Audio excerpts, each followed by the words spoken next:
दोस्तों, आप में से बहुत सारे लोगों ने एयरप्लेन पर तो सफ़र ज़रूर किया होगा। तो क्या आपके माइंड में कभी ये सवाल आए हैं या आप जानते हैं कि अगर एयरप्लेन के उड़ते वक्त कोई परिंदा या ज़्यादा परिंदे टकरा जाएं तो क्या होगा? अगर ख़राब मौसम में बादलों में से प्लेन गुजर रहा हो और उस पर लाइटनिंग यानी बिजली पड़ जाए तो क्या होगा? और अगर प्लेन के उड़ते हुए बहुत ऊंचाई पे जाके इसकी विंडो टूट जाए, शीशा टूट जाए, तब क्या होगा? दोस्तों, ऐसी ही कुछ इंटरेस्टिंग इन्फॉर्मेशन जानने के लिए इस वीडियो को एंड तक ज़रूर देखिएगा। और हाँ, प्लीज़ दोस्तों, आप में से 98% ऐसे लोग हैं जो हमारी वीडियोस तो देखते हैं पर इस चैनल को सब्सक्राइब नहीं करते। मतलब आप में से अगर 100 लोग वीडियो को देखेंगे तो सिर्फ 2 लोग ही ऐसे होंगे जो इस चैनल को सब्सक्राइब भी करेंगे। बाकी 98% सिर्फ वीडियो को देखेंगे और चले जाएंगे। तो प्लीज़ दोस्तों, आप अगर हमारी वीडियोस देखते हैं तो इस चैनल को भी ज़रूर सब्सक्राइब कर लिया करें।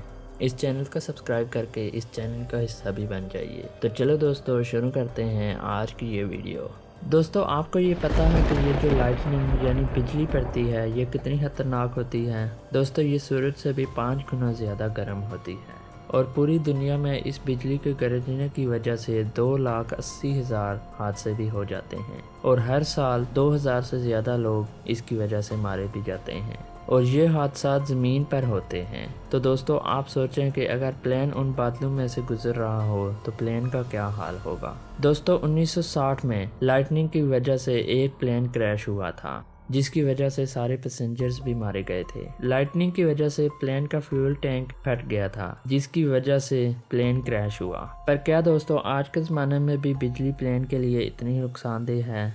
अगर प्लेन आज के दौर में बादलों में से जा रहा हो और लाइटनिंग यानी बिजली उस पर पड़ जाए तो प्लेन को कुछ भी नहीं होगा, क्योंकि आज टेक्नोलॉजी इतनी एडवांस हो गई है कि प्लेन को अब बिजली से भी कोई असर नहीं होगा, क्योंकि प्लेन के बाहर का हिस्सा एल्युमिनियम से बना होता है। इसके अलावा इसमें बहुत हैवी किस्म का कंडक्टर्स भी लगाया जाता है जो बिजली को प्रोटेक्ट करता है और इसको लाइटनिंग प्रोन एयरक्राफ्ट भी कहा जाता है। और वैसे सिक्योरिटी अलाउ ही नहीं करती कि प्लेन को ऐसी जगह से गुजारा जाए और अगर उड़ते वक्त मौसम खराब भी हो जाता है तो रूट को चेंज कर लिया जाता है और कोशिश की जाती है कि ऐसी जगह से ना गुजरा जाए। और अगर गुजर भी जाता है तो लाइटनिंग की वजह से प्लेन को कोई नुकसान नहीं होगा, पर क्रैश होने का खतरा रहता है क्योंकि प्लेन वाइब्रेट करने लग जाता है, हिलने लग जाता है और पैसेंजर को झटके लगने लग जाते हैं और जो ऊपर सामान रखा होता है वो सारा पैसेंजर के ऊपर आके लग जाता है। पर इसके अलावा अगर पायलट इनएक्सपीरियंस हो तो फिर प्लेन क्रैश भी कर सकता है,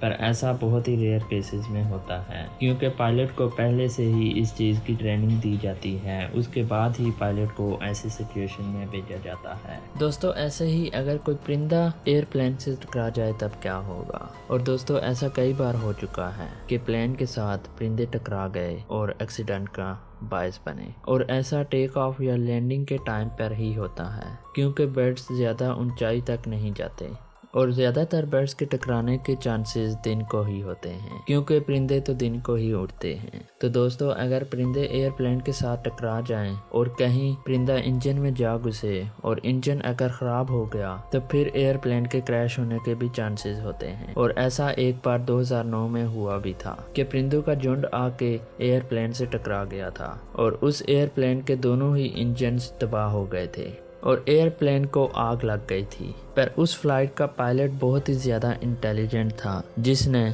इस सिचुएशन में भी सबको बचा लिया था। जब दोनों इंजन्स तबाह हो गए थे तो पायलट ने वहां पर ही पास की नदी हडसन रिवर में प्लेन को लैंड कर लिया था और जैसे ही प्लेन पानी में उतरा तो उसमें बैठे पैसेंजर प्लेन के विंग्स पे चढ़ गए थे और 15 मिनट के अंदर अंदर रेस्क्यू भी आ गई थी। और दोस्तों, हैरानगी की बात तो ये है कि इस हादसे में एक भी पैसेंजर की जान नहीं गई, सारे पैसेंजर बच गए थे।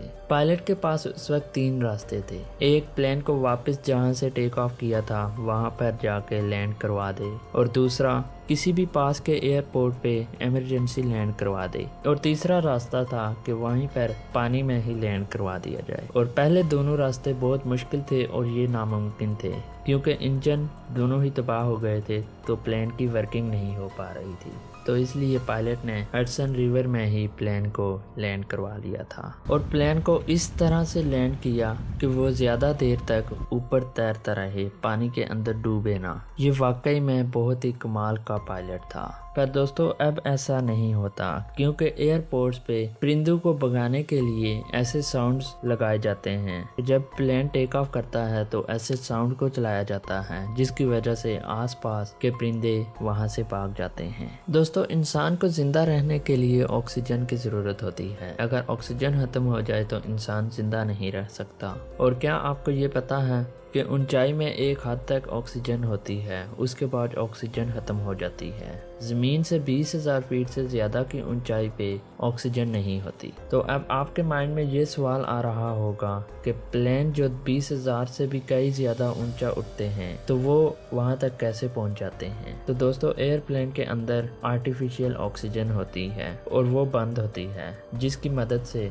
पैसेंजर इजीली सांस ले सकते हैं। जैसे एक रूम में नॉर्मल टेम्परेचर, नॉर्मल ऑक्सीजन होती है, बिल्कुल ऐसे ही एयरप्लेन में भी होती है और वो आर्टिफिशियल ऑक्सीजन होती है। और अगर उड़ते समय एयरप्लेन का शीशा टूट जाए, विंडो टूट जाए, तो एयरप्लेन की सारी ऑक्सीजन खत्म हो जाती है, जिसकी वजह से सांस लेने में प्रॉब्लम होती है और बहुत ज़्यादा शोर भी होने लग जाता है, जो कि पैसेंजर की जान तक ले सकता है। और ऐसा कई बार हो भी चुका है। एक बार 1990 में प्लेन का फ्रंट का शीशा टूट गया था और एक पायलट सीट बेल्ट ना बांधने की वजह से एयरप्लेन से बाहर निकल गया था और लकीली उसके दूसरे साथी ने उसकी टांगें पकड़ ली थी और लैंड करने तक वो पायलट बाहर ही लटका रहा और इस हादसे में किसी पैसेंजर की जान भी नहीं गई और प्लेन को करीब के एयरपोर्ट पे इमरजेंसी लैंड कर लिया गया, पर वो पायलट बहुत ज़्यादा जख्मी हो गया था। दोस्तों, मैं उम्मीद करता हूँ ये वीडियो आपको बहुत इन्फॉर्मेटिव लगी होगी। अगर आपको ये वीडियो अच्छी लगी है, इन्फॉर्मेटिव लगी है, तो इस वीडियो को एक लाइक कर दीजिए। चैनल को अभी तक सब्सक्राइब नहीं किया तो अब इस चैनल को सब्सक्राइब कर दीजिए। आज के लिए इतना ही, मिलते हैं इंशाल्लाह अगली वीडियो में। तब तक के लिए मुझे इजाज़त दीजिए। अल्लाह हाफ़िज़।